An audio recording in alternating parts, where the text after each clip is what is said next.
What is an option? An option is the right, but not the obligation, to buy or sell stock at a set price on or before a set date. This set price is known as the strike price.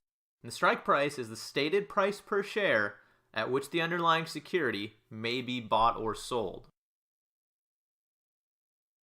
This set date is known as the expiration date, and that is simply the last day which an option can be traded and the day the option becomes void. Something to keep in mind is that one options contract is always worth 100 shares of stock. There are two different ways that we can trade options. We can be an options buyer, meaning we're going to pay somebody to have this right to buy or sell stock, or we can be an options seller, meaning we are going to get paid up front for having the obligation to buy or sell stock. There are two different types of options. The first is known as a call option. The second, a put option.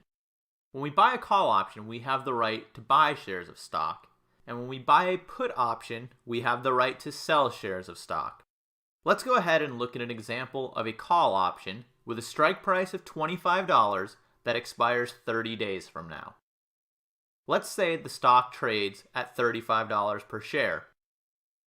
Because we bought a call option with a $25 strike price, we have the right to purchase shares of stock at $25 anytime within the next 30 days, no matter where the stock price is. So in this example, we would get to purchase our shares $10 cheaper than where the stock is currently trading at. Now let's take a look at a put example. Again, we'll say the strike price is $25, and again, the expiration date 30 days from now. If the stock trades down to $17 per share, because we bought a put option with a $25 strike price, we have the right to sell our shares of stock at $25 anytime within the next 30 days, no matter where the stock price is. This is because when we bought this put option, the person that sold the put option is now obligated to buy our shares at $25. You'll notice that I say anytime within the next 30 days, and that's because you do not have to hold an option until its expiration date. You also do not have to exercise an option. You can purchase an option for X and sell it at a later date for Y, hopefully for a profit. In both of these examples, these options ended up being in the money. Options can also be out of the money, but we'll get into that more in our next lesson. There are 4 different trade commands you'll need to know when trading options. The first 2 we'll cover are opening trades. The first would be buy to open. That's the command you would use when you want to purchase a call or a put option. If you wish to sell an option, you would use the trade command sell to open. If you no longer wish to have an option that you purchased, you can sell to close that option. And if you wish to get rid of an option that you originally sold, you would buy to close that option. When you purchase an option with the buy to open command, you're going to pay an options premium, meaning it's going to be a debit from your account. When you sell to open an option, you'll be receiving an options premium credit, meaning you're getting paid for selling that option. Let's summarize what we've gone over so far. We'll start with the call option. If we buy to open a call, we're going to pay to have the right to buy shares at the strike price on or before the expiration date. And again, we're paying the options premium. If we sell to open a call option, we're going to have the obligation to sell our shares of stock at the strike price on or before the expiration date. However, we are going to receive the options premium this time, so we're going to get paid for selling this option. Looking at a put option, if we buy to open a put, we have the right to sell shares of stock at the strike price on or before a set date, again the expiration date, and we pay the options premium for that right. If we sell to open a put, we'll be obligated to buy shares of stock at the strike price on or before the expiration date. And again, we will receive the option's premium for selling the option. If you've bought to open an option, you can exercise your right to buy or sell shares of stock anytime on or before the expiration date. Also, if you're the option's seller, you might get an assignment notice, meaning that the option's holder has exercised their right to buy or sell shares, and now you must fulfill your obligation to buy or sell shares at the strike price. In the last lesson, we learned about call options that give us the right to buy shares of stock, and we also learned about put options that give us the right to sell shares of stock. Typically, if you think a stock's price will increase, you can profit by buying a call option. If you think the stock's price will decrease, you could profit by buying a put option. Just like stocks, the price of an option will fluctuate day to day with the market. If a stock's price increases, you'll see that the price of the call options will increase, while the price of the put options will decrease. Just the opposite is true. If you see a stock's price starting to decrease, you'll notice that the price of the calls will also decrease, while the price of the puts will increase. Options get their value from two main components. We have intrinsic value and time value. We're going to start by talking about intrinsic value. We'll set up an options chain for a stock trading right at $45 per share. We're going to have two strikes wide on either side, and you'll see all the call options on the left and all the put options on the right. In the last lesson, you heard me mention the term in the money. For a call option to be in the money, its strike price needs to be less than the current stock price. The reason that it's in the money is because it would make sense for the option's holder to exercise their right to buy shares of stock at the strike price rather than just paying the market price for the stock. For a call option to be out of the money, it means that its strike price is higher than the current stock price. The reason that it's out of the money is because it would make absolutely no sense to exercise your right to buy shares of stock at the strike price when you could buy shares of stock for a lower price where the stock is currently trading. For a put option to be in the money, its strike price is going to be greater than the stock price. The reason that is because you would want to exercise your right to sell shares at a higher price than where the stock is currently trading. A put option is out of the money if its strike price is lower than the current stock price. It would make no sense for you to sell shares at a lower price than where you could currently sell shares at the market price. You may also hear the term at the money. That refers to the strike price that is closest to the stock's current price. So what is intrinsic value? Intrinsic value only occurs when an option is in the money. If an option is out of the money, there will be no intrinsic value. And that's because intrinsic value is the amount by which an option is in the money. Let's take a look at the same options chain with the prices at expiration for each strike price. We'll begin by putting the price for all of our out-of-the-money options on the options chain. Options that are out of the money always will expire worthless, so they will be worth 0. For our call options now, we have $5 value on the $40 strike price, $2.50 value on the $42.50 strike price. That's because that's by how much each of those options is in the money. With the stock trading at $45, the $40 strike price would have that $5 difference, so the $40 strike price is in the money by $5. You can see the same math for the $42.50 strike price call, as well as the $47.50 put and the $50 put option. Now that we've covered intrinsic value, let's take a look at time value.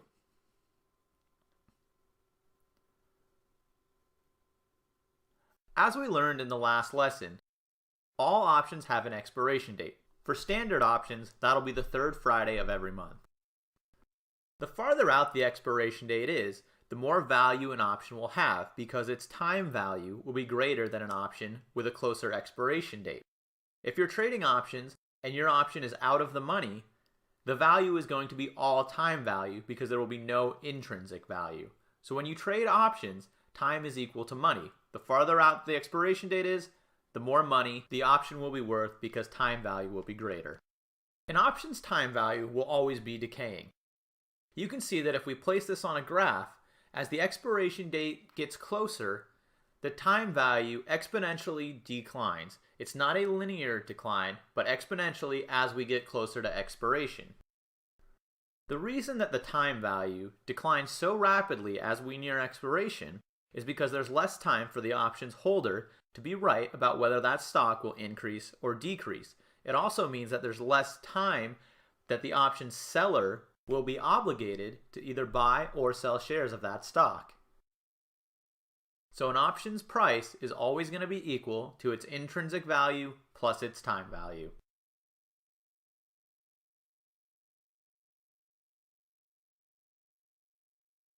First, let's look at what these mean for a call option. For a call option to be considered in the money, the strike price needs to be less than the current stock price. This is because it would be a smart play to exercise your right to buy shares of stock at the strike price rather than the current stock price. For a call option to be out of the money, the strike price needs to be greater than the current stock price. It wouldn't make any sense to use your call option to buy shares of stock at the strike price when you could simply purchase shares of stock lower on the open market. Now let's look at a put option. For a put option to be considered in the money, the strike price needs to be greater than the current stock price. This is because it would make sense to exercise your right to sell shares of stock at the strike price rather than the current stock price. For a put option to be out of the money, the strike price needs to be less than the current stock price. It would make no sense to sell stock at the strike price when you could sell it for a better price on the market. Lastly, what does it mean for an option to be at the money? The at the money strike price is simply the closest strike price to the current stock price. So now that we know when an option is considered in or out of the money, what happens at expiration? To start, all options that are out of the money will expire worthless. Once the expiration date passes, your broker will automatically remove the worthless option from your account. If an option is in the money, what happens next will depend on whether it is a call or a put and whether or not you bought or sold the option. For call options that are in the money, we have two possible scenarios. For the call buyer, the call will automatically be exercised by your broker and you will now be long 100 shares of stock that is purchased at the strike price for every one call option you bought. For the call seller, you will be forced to sell 100 shares of stock at the strike price. If you own 100 shares of the underlying stock, it will automatically be taken out of your account. If you don't own shares of the stock, you will short sell 100 shares of the stock at the strike price. Looking now at a put option, again we have two possible scenarios. For the put buyer, if you own 100 shares of the underlying stock, your broker will automatically sell those shares at the strike price for every one put option bought. If you don't own shares of the underlying stock, your broker will sell short 100 shares for every one put you bought at the strike price. For the put seller, you will automatically purchase 100 shares of stock at the strike price for every one put option sold. Remember, you do not have to hold an option until its expiration date. You can purchase or sell an option for one price and at a later date either sell to close or buy back an option for the current market price. If you bought an option that is in the money, you can exercise your right to buy or sell shares at any time. On the other hand, if you sold an option that is in the money, you can receive an assignment notice at any time letting you know that the option's buyer is exercising their right to buy or sell stock, and now you must live up to your obligation. We'll start by talking about buying a call option. We know from the previous lessons that a call option gives us the right to buy shares of stock at the strike price on or before the expiration date. When you buy a call option, it's going to be a bullish strategy, meaning we're expecting the stock price to increase. There are a couple different reasons that you might want to buy a call option rather than just purchasing shares of stock. One of the reasons is because buying shares of stock will cost much more money than it will be to just buy a call option. You'll need to have a much larger portfolio in order to purchase 100 shares of stock. You're able to leverage your money and get some very high percentage returns. Let's look at an example of a stock trading at $151 per share. We'll list a couple strike prices right around the money.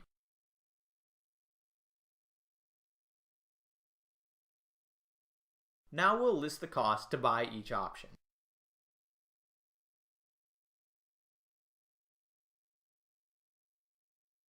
Now that we know the cost of each option, we need to calculate our break-even point if we were to purchase that option. The way we do that is by adding the cost of the option to the strike price. We're going to go ahead and calculate the break-even price for each of the options and list them down here. Again, we're taking the strike price and adding the cost of the option to it.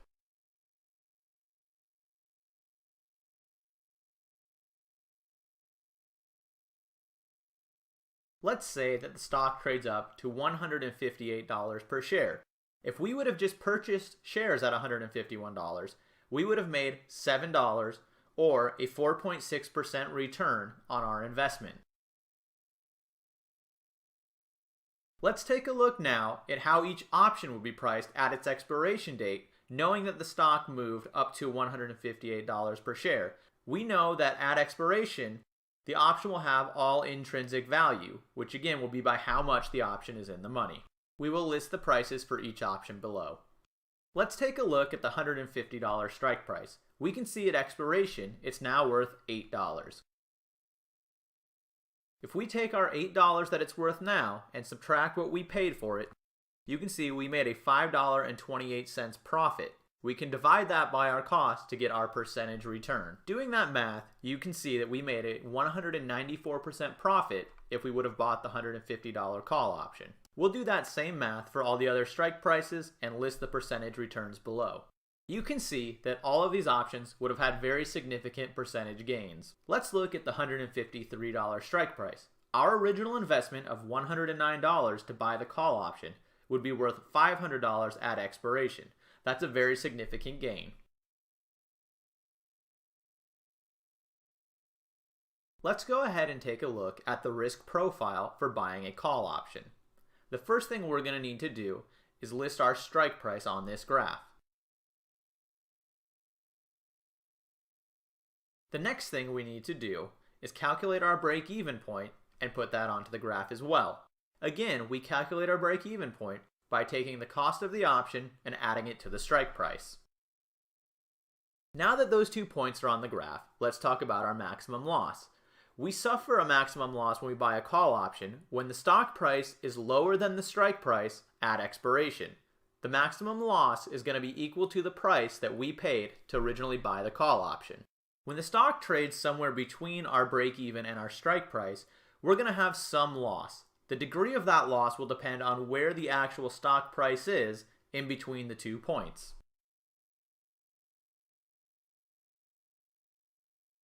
When we buy a call option, our maximum profit is going to be undefined because as a stock moves higher, the value of our call option will also increase. The higher a stock goes, the more profit we will make.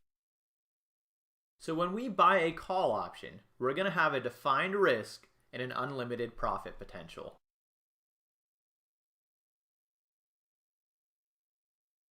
Now let's take a look at buying a put option. We know from the last lesson that a put option gives us the right to sell shares of stock at the strike price on or before our expiration date. So when you buy a put option, it's not going to be a bullish strategy. It's actually going to be bearish, meaning you hope the stock price will decrease. You might want to buy a put option rather than short the stock because you will have a defined risk when you purchase a put option and you will be able to leverage your money and get some very high percentage returns. Let's go ahead and take a look at an example. We'll use the same stock that was trading at $151 per share. We're going to go ahead and list the strike prices right around the money as well as the cost to buy each of the options. Just like we did with the call option, we need to calculate our break-even price for purchasing a put. The way we do that is by taking the strike price and subtracting the cost to buy the put option from it. We'll do that math for each of the following strikes and list their break-even prices below.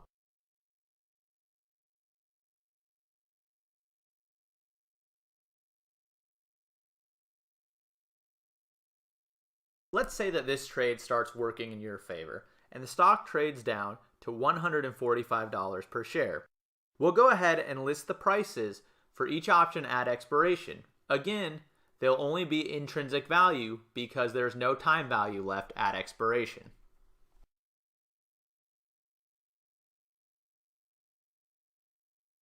Let's take a look at the $149 strike price. We can see at expiration that it's worth $4. If we take the $4 that it's worth now and subtract our original cost of $1.09, you can see that we made a $2.91 profit on that put option. If we divide that by our original cost, $1.09, you can see that we made a 267% return on that option. We'll do that same math for all the other strike prices and list their percentage profits below.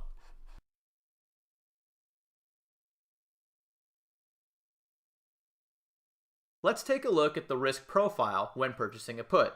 Again, we'll start by placing our strike price onto the graph first.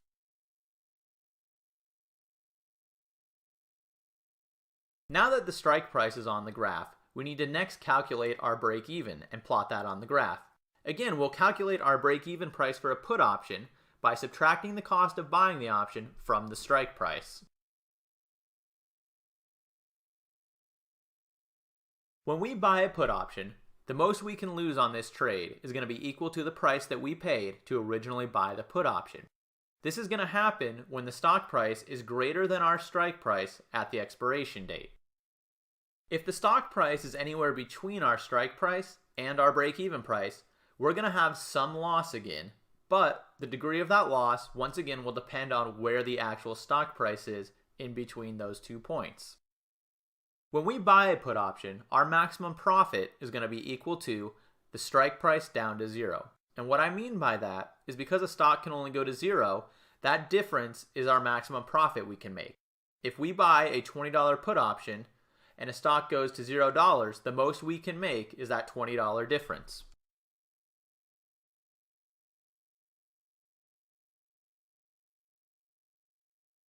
So what happens if your options are in the money at expiration? If you have a long call option, it's going to turn into long stock, meaning you're going to buy 100 shares of stock at the strike price of your option. If you have a put option, it will turn into short stock, meaning you are going to short 100 shares of stock at your strike price. At expiration, if you want to own shares of stock or you want to short the stock, you can hold the option through the expiration and your broker will automatically do that for you. As expiration approaches, if you no longer wish to own shares of stock or short the stock, you can simply sell to close the option that you originally bought, and that will remove the option from your account. Hopefully you sold it for a profit. So what if your option is out of the money at expiration? All you have to do is let the option expire worthless and it will disappear from your account. Your broker will automatically do that for you.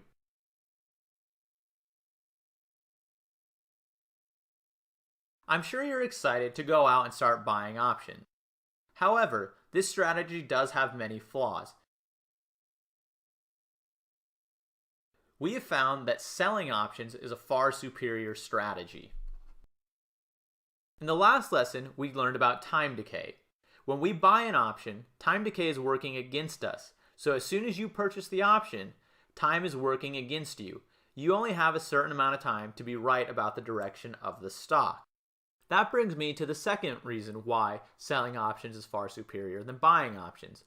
When you buy an option, you have to be right about the direction of the stock. And normally that stock has to move pretty significantly for you to make a profit. Because you're paying the options premium, you have to know what your break-even price is going to be.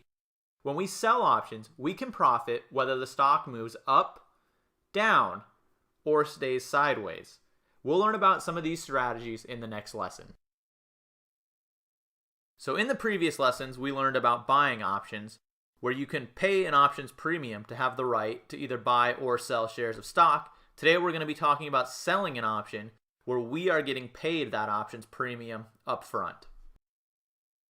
Some of the reasons you might want to sell an option are because we can use this to either generate income, lower our net cost basis on stocks, and we can put time decay in our favor, which gives us a huge advantage. Let's take a look at an example of a sold put option. We'll say that stock XYZ is currently trading at $25 per share. We would be happy if we could purchase shares at $22.50 or lower. So we can sell to open one $22.50 put option for every 100 shares we want to purchase and collect an options premium up front. In this example, we'll say that we collect $1 per share in options premium. So when we sell a put option, we're selling someone else the right to put their shares to us at the strike price. So in this example, somebody is paying us $1 per share to potentially have to buy shares from them at $22.50 of stock XYZ. Now remember, because every put option we sell is worth 100 shares of stock, your broker will make you set aside $2,250 for every $22.50 put we sold. Let's go ahead and look at how this can play out. In this example, we'll say that stock XYZ trades up to $27.50. So for us, that means that our sold $22.50 put option is going to be out of the money. Now we know from the previous lessons that when an option is out of the money, it will always expire worthless with a value of 0. So for us, that means that we are going to keep the $1 in options premium per share we received for originally selling the put option. We're never actually going to purchase shares of stock either. So if we take our options premium we received, which was $1, and divide that by our strike price, which was $22.50 in this example, you can see that we made a 4.4% return on our capital that was set aside just in case we ended up having to purchase shares if that put option ended up in the money. Let's take a look at another way this sold put option can play out. In this example, we'll say that stock XYZ trades down to $22 a share. Now for us, that means that our sold $22.50 put option is going to be in the money. So when a sold put option is in the money at expiration, that means that we're going to purchase shares at our strike price. In this example, $22.50. However, we are still going to keep the $1 in options premium per share we received for originally selling that put option. So if we take the cost of shares, which would be $22.50, and subtract the options premium we received for originally selling the put option, you can see that our net cost basis on the stock would be $21.50. Let's go ahead and take a look at the risk profile for a sold put option. The first thing we need to do is plot our strike price. So we'll go ahead and do that now. Once we have the strike price, we need to calculate our break-even price.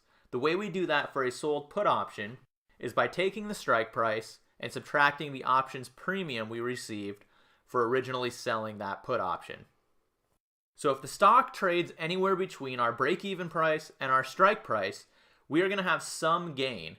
The degree of how large or small that gain is will depend on where the actual stock price is. Our maximum profit when we sell a put option will occur when the stock price is greater than our strike price at expiration. And the amount that profit is going to be equal to the premium we received for originally selling the put option. Our maximum loss when we sell a put option is going to be the same as owning shares of stock below our break-even point. The reason that is because if our put option ends up in the money, we purchase shares at our strike price and still keep the options premium.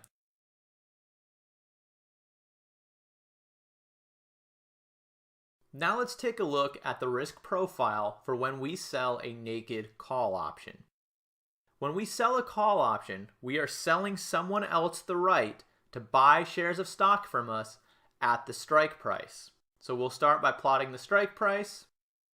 Now that we've done that, we will calculate our break-even price. So when we sell a call option, our break-even price is going to be the strike price plus the options premium that we received for originally selling the call. Now, if the stock trades anywhere between the strike price and our break-even price, we'll have some gain, but how large or small that gain is will depend on where the stock is trading in between those 2 points. The maximum profit we can make when we sell a naked call option will be achieved when the stock price is less than the strike price at expiration. And the most that we can make will be equal to the premium we received for originally selling the call option. Now when we sell a naked call option, we are going to have an undefined risk. meaning we don't know how much money we can lose, because if that call option ends up in the money by expiration, we are forced to short the stock at our strike price, and stocks can technically go up forever. So one of the ways that we can get rid of this undefined risk is, rather than sell a naked call option, we can sell a covered call. So let's get started on covered calls. So to set up a covered call, we need to own or buy 100 shares of the underlying stock and then sell the call option. So covered means that we own at least 100 shares of the underlying stock. You want to own 100 shares for every one call option you sell. Whereas a naked call option means you're selling the call option without owning the underlying security. Let's take a look at an example of a covered call. We have stock XYZ. We purchase shares at $25. We'd be happy if we can sell our shares at $27.50. So we can sell to open one $27.50 call option for every 100 shares we bought and collect an options premium. In this example, we'll say we bring in $1 per share. So what this means is we are selling someone else the right to buy our shares of stock from us at $27.50 because that's our chosen strike price. Let's take a look at how this trade might play out. In our first scenario, we're going to say that stock XYZ trades up to $28 per share. So because we sold a $27.50 call option, that means that it's in the money. So because we sold the option, we are obligated to sell our shares of stock at the strike price, which in this case was $27.50. So we'll sell our shares at $27.50. However, we'll keep the $1 in options premium that we received for selling the call option. So because we get to keep that premium and sell our shares at $27.50, we have a net sale price of $28.50. Let's take a look at another way this trade might play out. We'll say that stock XYZ trades sideways, so it remains at $25 by expiration. That means our sold $27.50 call option will be out of the money. And we know that options that are out of the money expire worthless. So for us, we get to keep the $1 in options premium that we received for originally selling the call option. We also get to keep the shares of stock that we own. Because the option's out of the money, we are not obligated to sell those shares. So essentially, we lowered our net cost basis on the stock. If we take the cost that we paid for our shares, which was $25 in this example, and subtract the $1 in options premium we received, we have a net cost basis on the stock of $24. At this point, you can sell another covered call or just simply sell your shares. Let's go ahead now and look at the risk profile for when we sell a covered call. As always, we'll start with our strike price. From there, we need to calculate our break-even price. So for a covered call, the way we do that is by taking the cost we paid to buy shares of stock and subtracting the options premium that we received for selling the call option. So if the stock trades anywhere between the break-even price and the strike price, we'll have some gain. How large or small that gain is will depend on where the stock price is in between those 2 points. The maximum profit when we sell a covered call option will occur when the stock price is greater than the strike price at expiration. However, our profit is going to be limited when we sell a covered call, and the maximum amount that we can make will be equal to the difference between the strike price and the break-even price. And the reason that is because no matter how high the stock goes, we are forced to sell our shares at the strike price because we have to live up to our end of the options contract. The maximum loss that we can suffer when we sell a covered call is now going to be the same as owning shares below the break-even price, whereas with a naked call option, we had an undefined risk. So what is an option spread? An option spread is simply the combination of multiple options into one trade. Now when we do this, we don't care whether each individual option makes or loses money. We are only concerned with the net profit of the singular trade. Credit spreads are one of our favorite option strategy because they have a defined risk, meaning we know what our maximum potential loss can be before we even place the trade. They also have a very high probability of success, so when we set a trade up, the stock can move in either direction and we can still make a profit. You can also get a pretty high percentage return when you set a spread up correctly. And also, they require little capital to set up, so these are a great trading strategy for smaller accounts or if you just want to keep your risk very limited. So there are 3 different credit spreads that we'll be talking about today. The first is going to be a call vertical spread. The second will be a put vertical spread. And lastly, we'll be talking about an iron condor. Let's go ahead now and take a look at an example of a call vertical. We have a stock trading at $45 per share. We feel that the stock will not trade above $50 per share anytime within the next 30 days. So we'll use that as our expiration date. So we can sell to open a $50 call option for $1.50 in options premium. And we know from the previous lessons, because we sold a call option, if the stock stays below $50, which was our short strike price, we'll get our maximum profit. However, if the stock goes above $50, that option will be in the money and we have an undefined risk. So one of the ways we can get rid of this undefined risk is by selling a spread. And the way we do that is we're going to buy to open the $55 call option for 50 cents. So our outlook now is different than when we sell a naked call option. Let's look at our spread. So we sold to open the $50 call option for $1.50 in options premium. At the same time, we bought to open the $55 call option and paid 50 cents.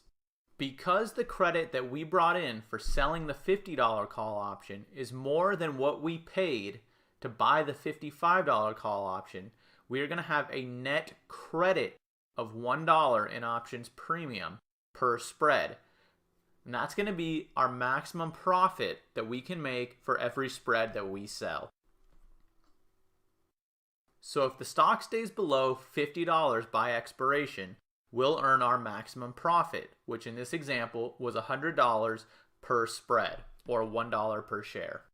Now if the stock trades above $55 per share, we've limited our risk to $400 per spread no matter what. Let me show you why. We sold to open the $50 call option for $1.50 and we bought to open the $55 call option for 50 cents. Let's say the stock goes up to $60. Our $50 call option will now be worth $10, meaning we lost $8.50 per share per contract.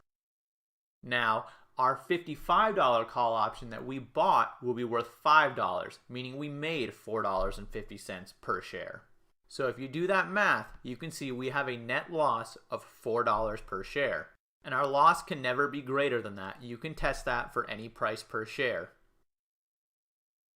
So we can calculate our maximum risk before we place a trade by taking the difference in our strike prices, which in this example was $5, and subtracting the credit we received for originally selling the spread. So now we know what our maximum profit and our maximum risk is before we even place the trade. So we can take our maximum profit and divide that by our maximum risk to get our percentage return. So in this example, we have a $1 maximum profit divided by our $4 in risk for a 25% return on this call vertical spread.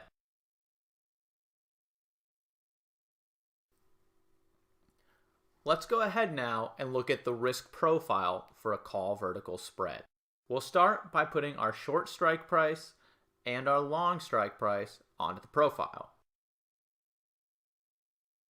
Now that we have our two strike prices, we need to calculate our break-even price. And the way we do that with a call vertical is by taking our short strike price and adding the net credit we received for originally selling the spread. So if the stock price is somewhere between our two strike prices, we could have a gain or we could have a loss depending on where the stock is based on our break-even price. Our maximum profit when we trade a call vertical is achieved when the stock price is less than the strike price at expiration. And again, that maximum profit will be equal to the net credit that we received for originally selling the spread. Our maximum loss when we sell a call vertical, we know is going to be equal to the difference in our strike prices minus the net credit we received for originally selling the spread. And that happens when the stock price is greater than our long strike price. Let's go ahead now and take a look at a put vertical spread. Again, we'll use the same stock trading at $45 per share. We feel the stock will not trade below $40 within 30 days, so we'll use that as the expiration. So we can sell to open one $40 put option for $1.50 in options premium. So from the previous lessons, we know if the stock stays above $40, our sold put will expire worthless and we'll get our maximum profit. However, if the stock drops below $40 per share, it's in the money and we are forced to buy shares of stock at the strike price. And who knows how low the stock will go. So we can limit our risk by selling a spread. The way we do that, we're going to buy to open a $35 put option for 50 cents. So let's look at our spread now. We sold to open the $40 put option for $1.50 in options premium. And at the same time, we bought to open a $35 put option for 50 cents. Now again, because the credit we brought in for selling our put option is greater than the options premium we paid to buy the $35 put option, we are going to end up with a net credit of $1 in options premium. That's also going to be equal to the maximum profit that we can earn, and that will happen when the stock stays above our sold strike price, which in this case was the $40 put. Now, if the stock goes below the $40 put option, we know that the most we can lose is $400 or $4 per share. Let me show you why. So we sold to open the $40 put option for $1.50 in options premium, and we bought to open the $35 put option for 50 cents. Let's say that the stock trades down to $30 per share. That means that our sold $40 put option will be worth $10, meaning we lost $8.50 per share. Our bought $35 put option will be worth $5, meaning we gained $4.50 per share. So if we do the math, you can see we have a net loss of $4 per share or $400 per every spread. You can test that with any stock price below our strike price, and the math will always be the same. Now, if we want to calculate what our maximum risk is before we place the trade, we can take the difference in the strike prices, which was $5 in this example, minus our net credit we receive for originally selling the spread. So we know our maximum profit and our maximum risk before we even place this trade. Now, if we take our profit and divide that by our maximum risk, we can get our percentage return. So in this example, $1 maximum profit divided by a $4 maximum risk for a 25% return on this put vertical spread. Let's go ahead now and look at the risk profile for a put vertical spread.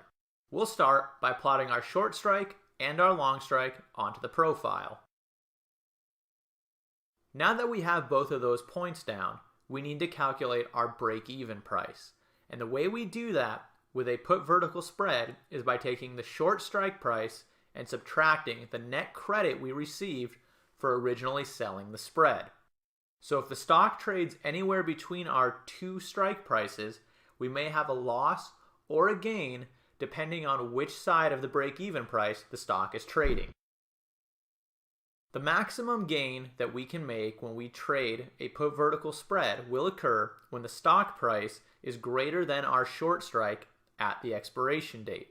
And again, that maximum profit will be equal to the net credit that we received for originally selling the spread. We also know that our maximum loss that we can suffer when we sell a put vertical spread will be equal to the difference in the strike prices minus the net credit we received for originally selling the spread. And again, that will happen when the stock price is less than the long strike price at the expiration date.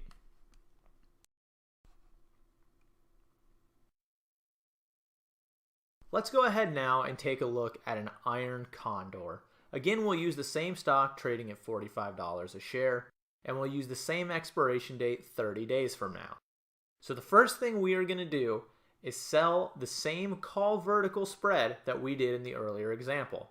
So we are going to sell to open the $50 call option for $1.50 in premium and buy to open the $55 call option for 50 cents.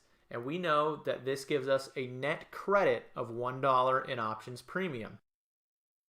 Now at the same time, we're also going to sell to open the same put vertical spread that we did in the earlier example. So we'll sell to open the $40 put option, again for $1.50 in options premium, and we'll buy to open the $35 put option for 50 cents.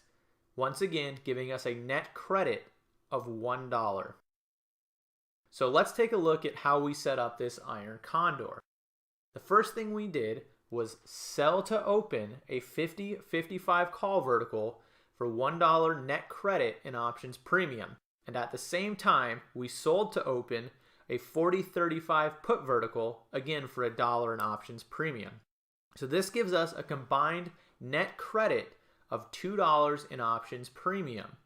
Now that's going to be our maximum profit that we can achieve when we sell an iron condor. And this maximum profit will occur if the stock stays between our two short strike prices. So in this example, we'll receive our maximum profit when the stock stays below $50 and above $40. If the stock goes and trades above 50 or below 40, we have a maximum loss of $300 per iron condor, or $3 per share. And we know this because just like with our put and call verticals earlier, we know our maximum risk beforehand. We calculate this by taking the difference in the strike prices and subtracting the net credit we receive for selling the iron condor. So in this example, we have a $5 difference in our strike prices minus our $2 in net credit we receive for selling the iron condor for a maximum loss of $3. Now let's say that the stock trades down to $20. Our call vertical would then make its maximum profit potential of $1 per share, while our put vertical would suffer its maximum loss of $4 per share, giving us a net loss of $3. Just the opposite, if the stock trades to $100, our call vertical would suffer its maximum loss of $4 per share, while our put vertical would have its maximum gain of $1 per share, again for a net loss of $3. If we take our maximum profit potential and divide that by our maximum risk, we can get our percentage return. So in this example, we have $2 of net profit divided by $3 maximum risk for a 66% return on this iron condor. So an iron condor is the combination of a call vertical and a put vertical.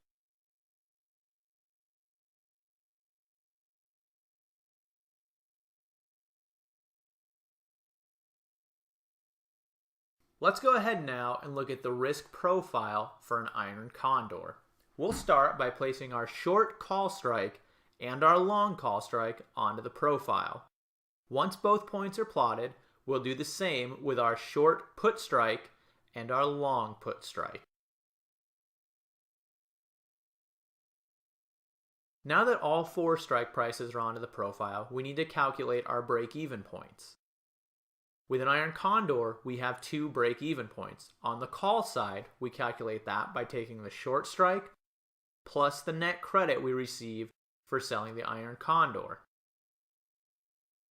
And now on the put side, we're going to take the short strike price and subtract the net credit we received for selling the iron condor.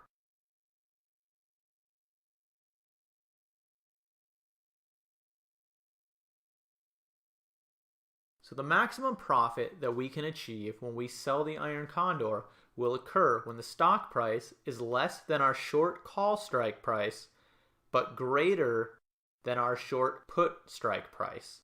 So we want the stock to be right in between our short strike prices, and our maximum profit will be equal to the net credit we receive for originally selling the spread.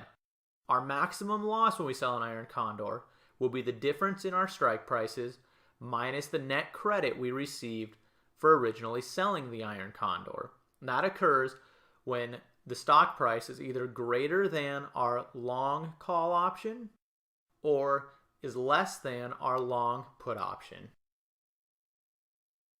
So our first edge in the market is a topic we have covered before, and that's time decay. As you recall, an option's time value is always decaying and begins to decay very rapidly as we approach the expiration date. So as option sellers, this works in our favor because we profit as the price of an option goes down. The second edge that we have in the market is volatility. And volatility is the degree of a stock's price swings.